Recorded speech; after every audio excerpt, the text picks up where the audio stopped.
Good evening friends, you are most welcome to Civil Affairs channel. Today we are going to discuss Social Anthropology by MAAN IGNOU, and our topic is Comparative Ethnography, and the subject is theoretical part of which the ethnography Himalayan polyandry, structure, functioning and culture change. A field study of Jaunsarbawar is an example. It is located in the Uttarakhand state in India. The second ethnography of the present unit deals with the socio-economic and political life of people inhabiting a small region called Jaunsarbawar, located in lower Himalayas in the northwest corner of the state of Uttar Pradesh, now in the state of Uttarakhand. It provides rich anthropological data on Indo-Aryan speaking Hindus who are the representatives of the western Pahari culture areas. These people are distinguishable from the plains living Hindu linguistically and other cultural practices, of which the practice of polyandry is one. Description of the ethnography. The book comprises 12 chapters divided between three parts. The first part, with the two chapters, is concerned with the region and the sample villages. The second part, comprising 7 chapters dealing with various aspects of socio-cultural life like social stratification, kinship, village organization, economy, religion, etc. The last part, consisting of the three chapters, mainly deals with an analysis and evaluation with community development programs and culture change, keeping in view the subject of the present unit 2. The discussion in the following pages is mainly limited to the family. Other aspects are briefly discussed. Intellectual context. Mazumdar was interested in studying Jaunsarbawar region because of the wide prevalence of polyandry. Mazumdar opined that polyandry was widely practiced by the Indo-Aryan settlers in the lower Himalayas rather than attributing it as a feature of the non-Aryan, Dravidian or Tibet people.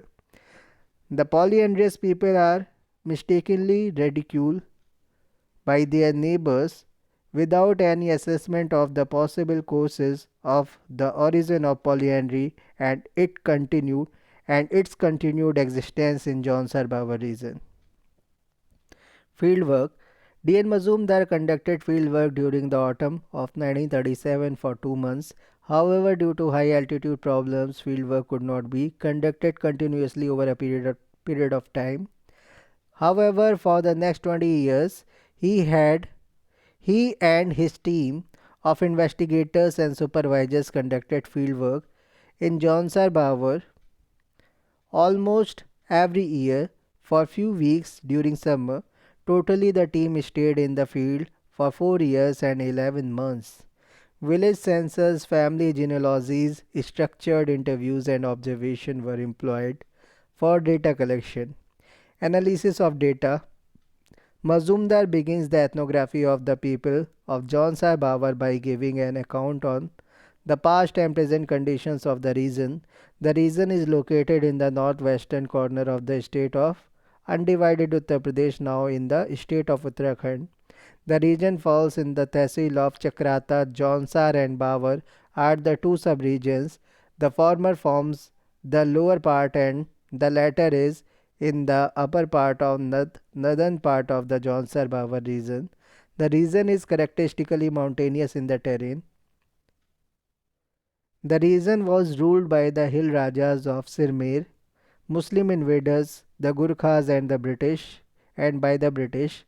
A local code of common law, Dastur-ul-Amal, was in vogue in Jaunsarbawar, which was followed to the recent years and also observed to some extent even today.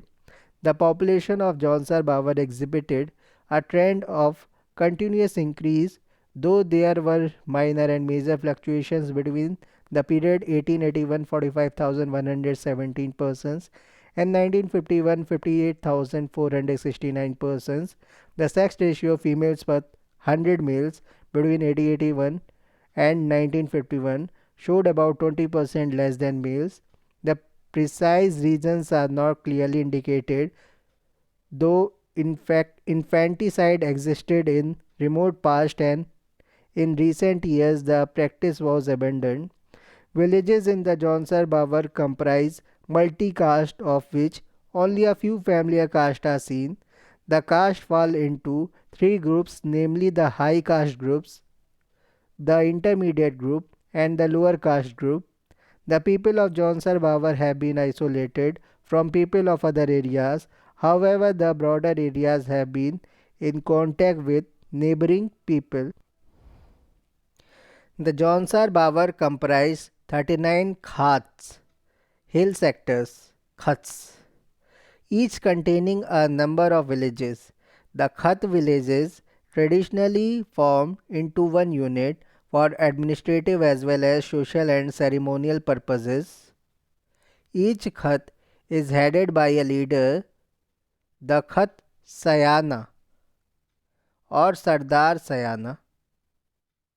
The Khat Sayana is responsible to the official administration, Tehsildar and the Patwarism, village revenue collectors, in collecting and remitting revenue.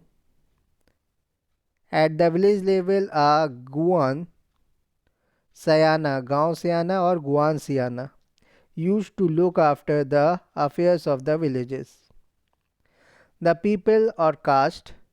Mazumdar studied a population of different castes which belonged to at least three ethnic types, the Mongoloid and the Indo-Aryan or Mediterranean and the Austric or pre-Dravidian. In Jaunsarbawar region, the latter two ethnic groups are reported.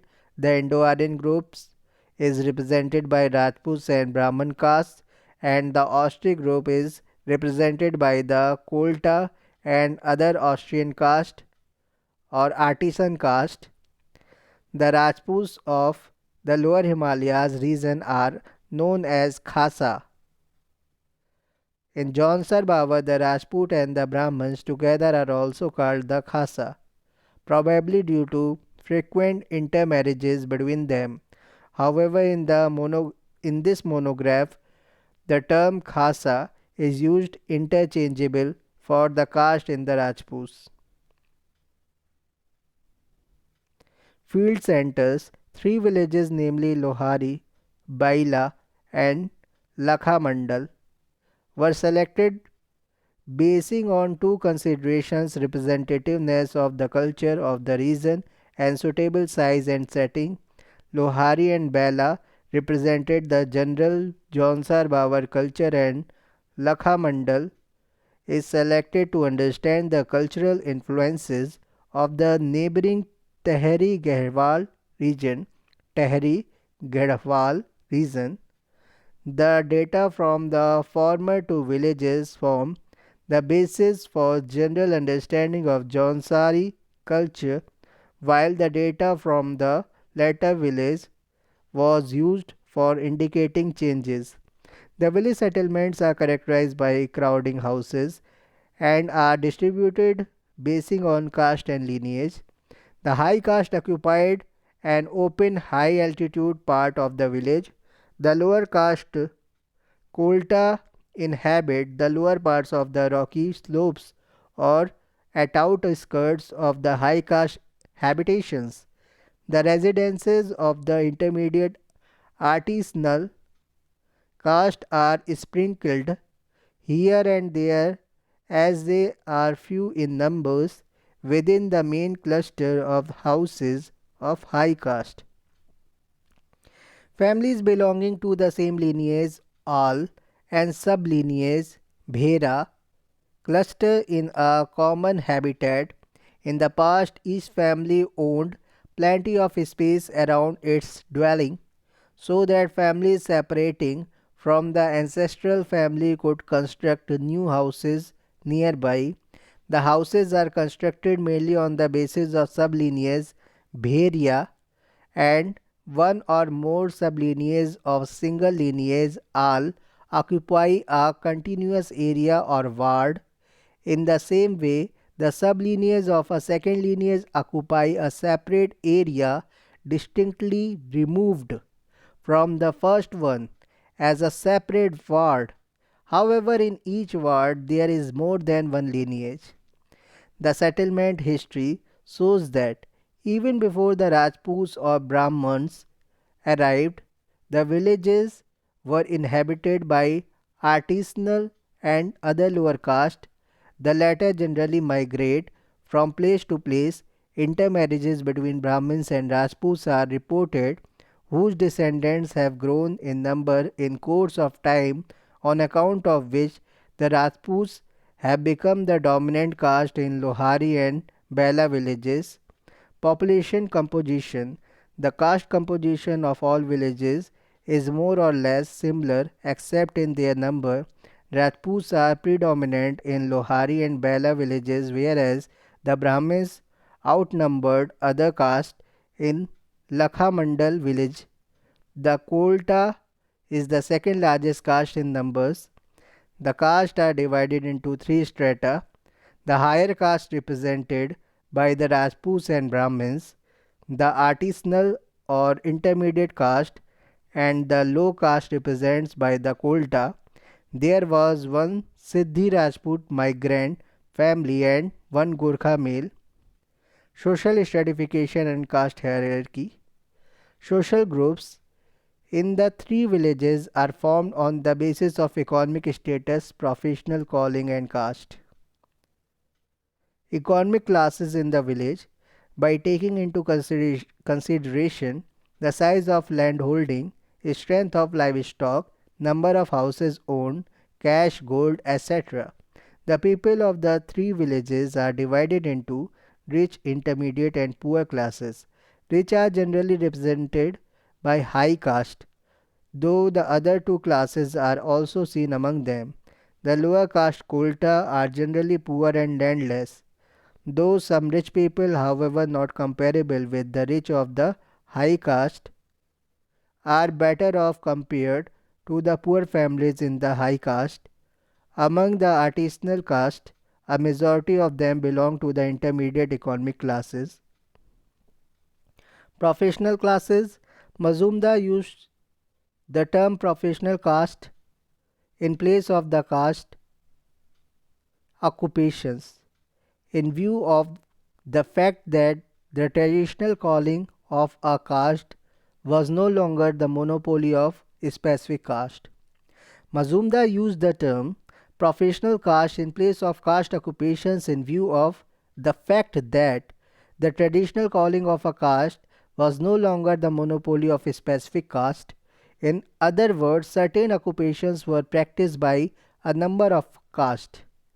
There are three broad categories of professional classes: agriculturalists, artisans, and community servants and free professionals. Agriculturists comprised zamindars or owner cultivator come tenant, the tenant or Asami, and landless laborers or serf, and landless laborers and serf. In the former two classes, the individuals have property rights on land, whereas the latter two lack it. Artisanal group comprises various essential professionals needed in the village, such as carpentry and masonry, goldsmith, blacksmith, barber and tailoring, weaving and leather work. Even though there are specialist castes which traditionally identified with a specific caste occupation, other castes are also seen practicing occupations other than one's own. The following gives the professions and names of the caste traditionally associated with caste name, caste occupation. Badi or Badi, carpentry and masonry. Sunar, goldsmiths. Lohar, blacksmiths. Bajgi, barber or tailor. Julaha और गरव या गारव, weaving, सिलाई बुनाई. And koltas or dooms, leather work. Of the above caste, the Badi or Bedi, the Bajgi and the koltas are seen in the field centers, and the remaining are seen in other villages in Jaunsarbawar. The third group of professionals serve in the temples or during ceremonial occasions.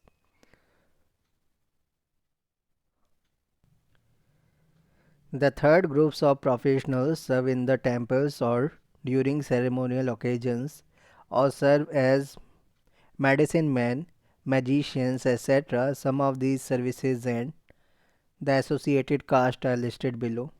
Caste and associated occupations: Bajgi, drummers, messengers or village chowkidars, magicians and diviners popularly known as Baki, Nath Jagdi, Nath or Jagdi, religious service, traditional sorcerers and medicine men escorts, Mahabrahmins, religious service, traditional sorcerers, medicine men escorts, Mahabrahmins. Brahmin third, priest in temples and marriages.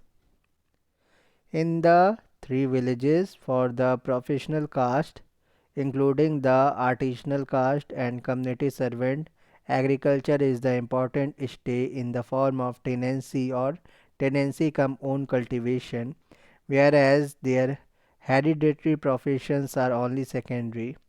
Caste hierarchy: caste in the three villages and also in Jaunsarbawar region are grouped under the three-tier hierarchy. The top one comprised high caste Rajputs and Brahmins. The middle comprised of a number of intermediate castes: Badi, Sunar, Jagdi, Nath, Lohar, Bajgi. And the bottom tier comprised low caste groups, the Kolta and in the few other places Doom, Mochi. Caste hierarchy is accepted in the region as a matter of religious sanctions. Mazumdar lists three important features of the caste system. The first one is the dominance of the high caste by virtue of the land ownership and own cultivation, which helped these castes to strengthen their position by means of numerical preponderance and wealth. The second feature of the presence of low caste Kolta, who are inferior to others as they are serf, leather workers and provided their labor to the land owning high caste.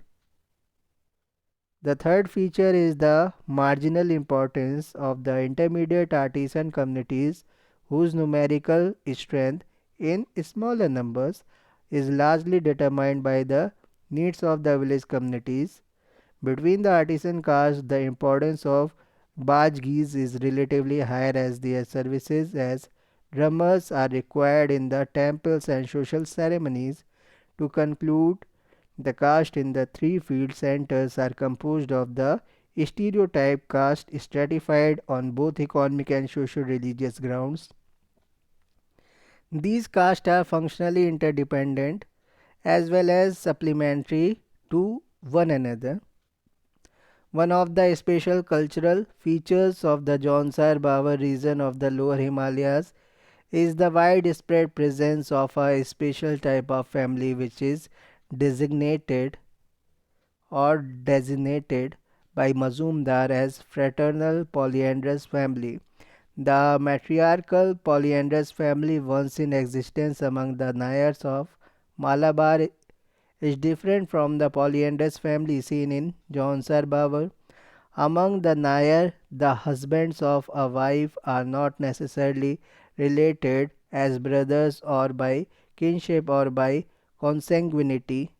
In Jaunsarbawar, the husbands in the polyandrous family are invariably brothers. Another special features of the family here is that a group of brothers are married to one or more number of women who live together as a joint family, which Mazumdar designated as fraternal polyandrous joint family or simply polygonandrous family. Polyandrous joint family or simply polygonandrous family. Structural features of typical family. Family system discussed in the ethnography refers mainly to that of Rajputs and the Brahmins of Lohari and Bela villages, which represents the traditional pattern in the Jaunsarbawar. In case of Lakha Mandal, the family system is influenced by the neighboring Tihri Garhwal region and hence considered only to highlight certain distinctive features.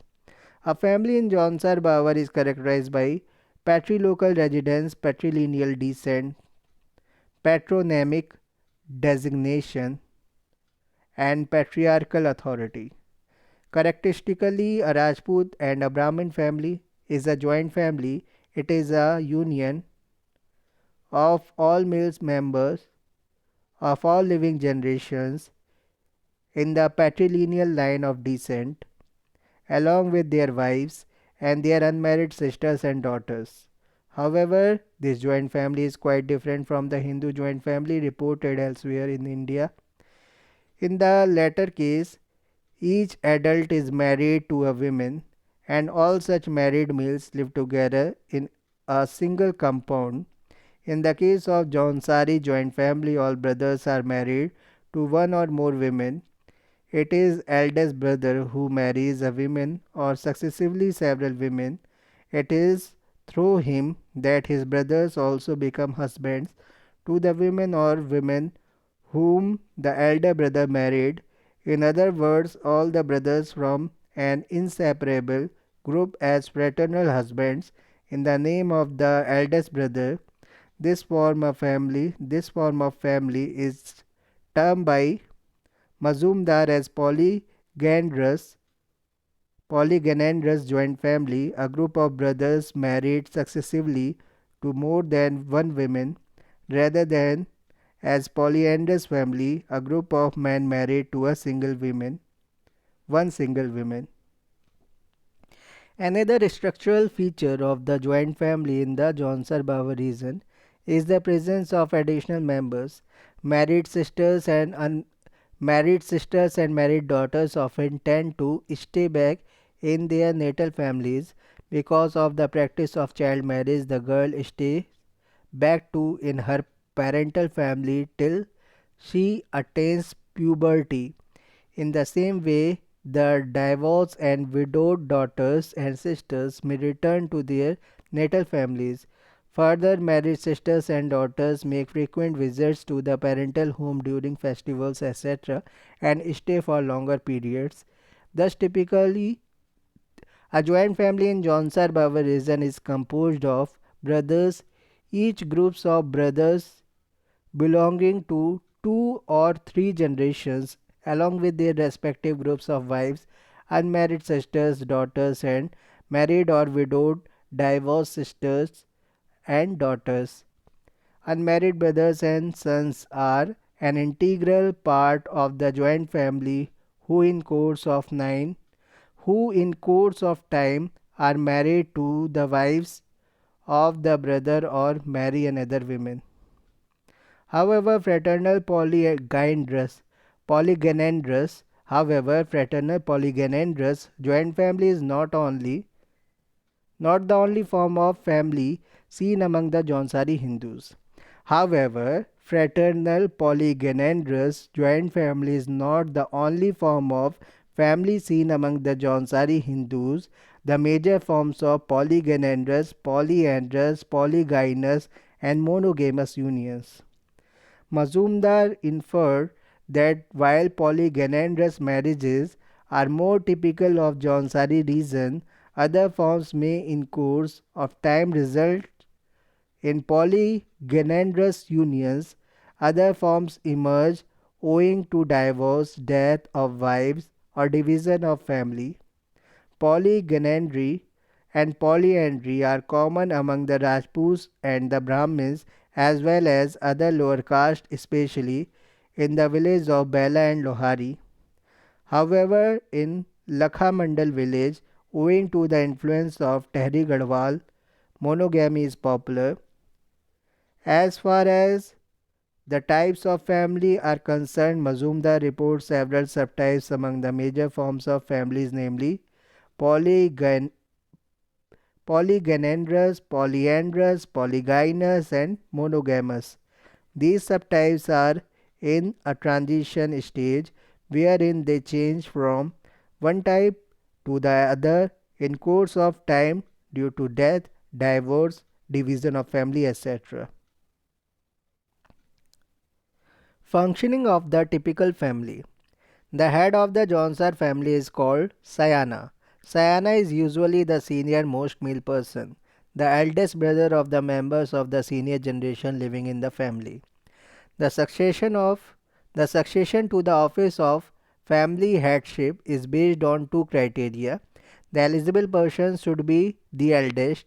Second, the person should belong to the senior generation, even if his age is equal to or younger than an eldest person of the next descending generation. Senior most member is the most respected person and the representative of the family. His command over family affairs is supreme.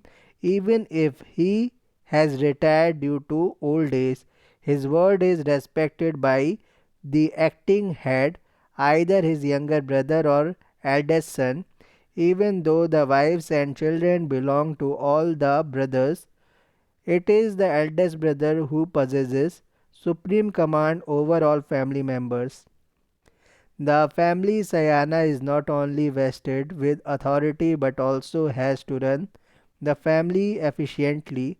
He represents as a manager of the family property and assign various works to the family members. He has to protect and he has to protect the interest of the family, represent his family and defend it in village meetings. It is also his duty to ensure cooperation between the family members. As a matter of tradition, the family members have to obey the head of the family and the latter has to exhibit considerable care on the former, while the family Sayana is the overall in charge of the all family affairs, external as well as internal. It is the senior most woman, usually the first wife of the Sayana, who is vested with the responsibility of the organizing household chores by distributing works among women folk of the family. She is known as Sayani, who enjoys a privileged status among all the other wives. She is respected and regarded as the caretaker of her co-wives. Wives and children are regarded as valuable because of their labor contribution to various household chores and domestic works as well as in agriculture.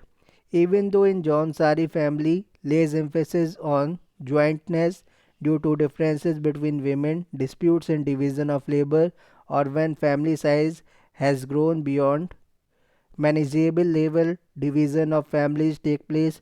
Property division is arranged as per the preferences of the brothers or father and his sons in the village meetings. Women are not entitled to inherit property. However, their maintenance is taken care of by the male persons, either husband or sons, with whom they wish to stay. One silent features of the joint family in Jaunsarbawar is no brother, including the family Sayana, can claim exclusive right over one or more wives, one or more children, or on land, livestock, or other property. All the brothers are considered equivalent. A woman considers all the brothers as her husband. Children regard all the brothers as their father without reckoning real paternity or maternity. This feature binds together all the family members as long as individual members wish to stay in joint family. Our next heading is family size. Giving, Given the special type of family system, we can expect that among the Jaunsars the family size would be considerably large. Let us now look into family size. Of the 160 total numbers of families in the three villages, 50% of families had 1 to 5 members about 41% had 6 to 10 members, 8% had 11 to 15 members. One family, that of a Rajput family, contained 16 members. Of the 63 families belonging to the Rajput caste, about 32% had 1 to 5 members, about 51% had 6 to 10 members, about 16% had 11 to 15 members. Of the 22 families belonging to the Brahmin caste, about 50% had 1 to 5 members, 41% had 6 to 10 members, and 9% had 11 to 15 members. The Kolta caste comprised 49 families, of which 65% had 1 to 5 members, 33% had 6 to 10 members, and the remaining 2% had 11 to 15 members. The family size of the artisan caste was generally small. Of the total number of all artisanal caste of Jagdi, Badi, Bajgi, Nath, and Sunar, n is equal to 26, that is 65% had 1 to 5 members and remaining 35% had 6 to 10 members. From the above data, it may be inferred that the family size of the high caste Rajput and Brahmins is high. For both the Rajput and Brahmin caste put together, about 37% contain 1 to 5 members, 48% contain 6 to 10 members, and the remaining 15% had 11 to 16 members. High family size among the high caste can be correlated with the wide prevalence of polygynandrous families among these high caste. Variations in family forms. Fraternal polyandrous marriage and family is regarded as ideal in the Jaunsarbawar. There are certain compelling reasons behind this preference. In the subsection, we will concentrate on family forms in 3 villages.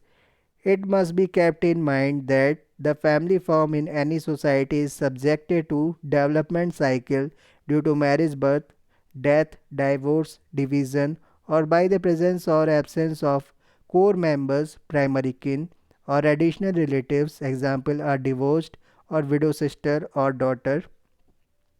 The composition of the family is subjected to change. This results in nuclear families becoming joint families or vice versa, and other types including polyandrous, polygynous form from monogamous family and vice versa. Mazumdar himself recognizes this temporality in family composition and the resultant family form. Mazumdar himself recognizes this temporality in family composition and the resultant family form. We shall remember that the data for the present account is largely drawn from the villages of Bela and Lakhamandal and refers particularly to the Rajputs, that is Khasa, and the Brahmins of the former and the Brahmins of the latter. Mazumdar's opines that Bela being a backward village, it represents Jaunsari tradition of polyandry and polygynandry. In Bela village, 4 principal forms of marriage are reported: polygynandrous, polyandrous, polygynous, and monogamous.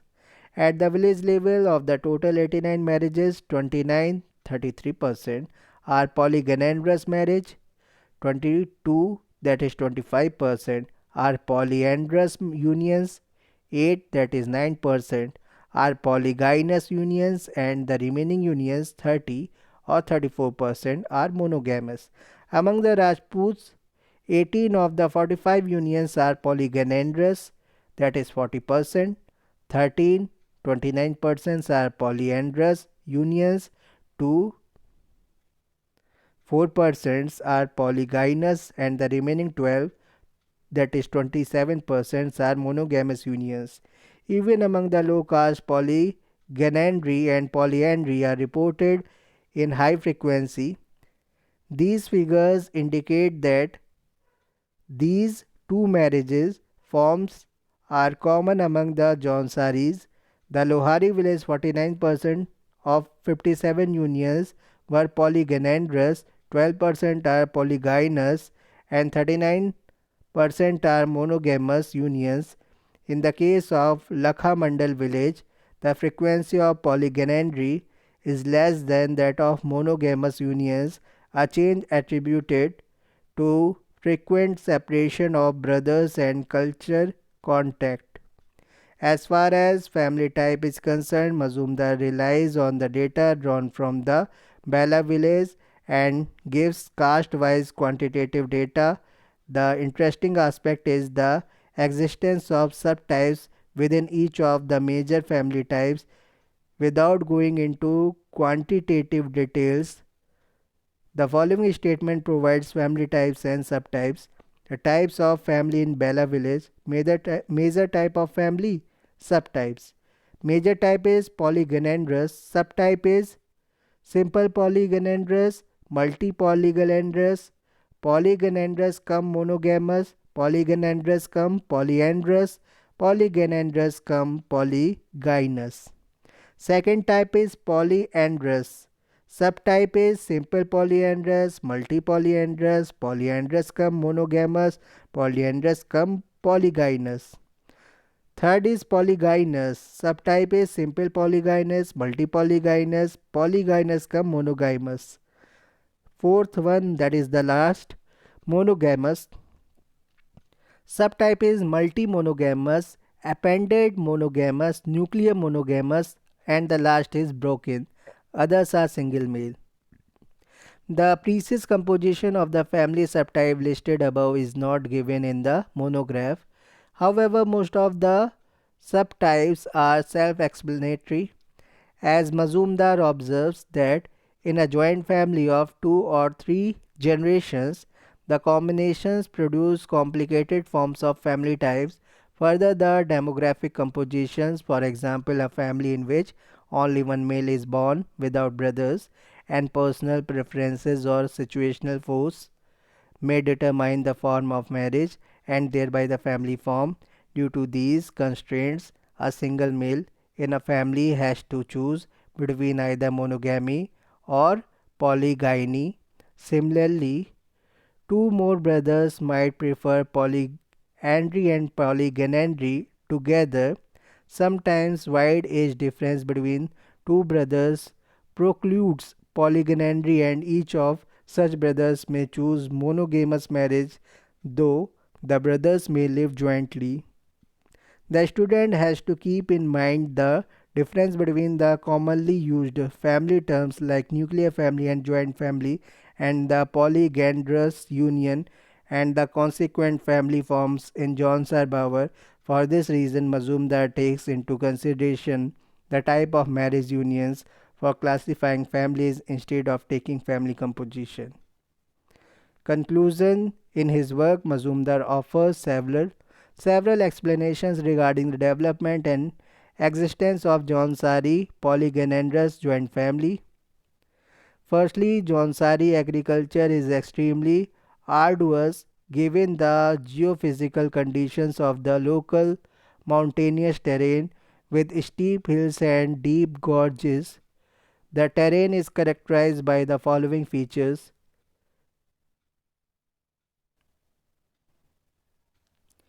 availability of agricultural land is highly limited. Lands are located far away from the village sites. The terrain is subjected to landslides, floods, heavy rains, lack of suitable irrigation facilities. At suitable localities, irrigation canals are to be constructed over long distances. The canals are subjected to damage by huge boulders brought down by flooding rivers. Lands at lower slopes need to be terraced with great care and fortification lest to lest the terrace collapse and landsliding destroys terraces. Cultivating unterraced and unirrigated fields, hill cultivation require cutting and burning grasses and shrubs, which is very tedious.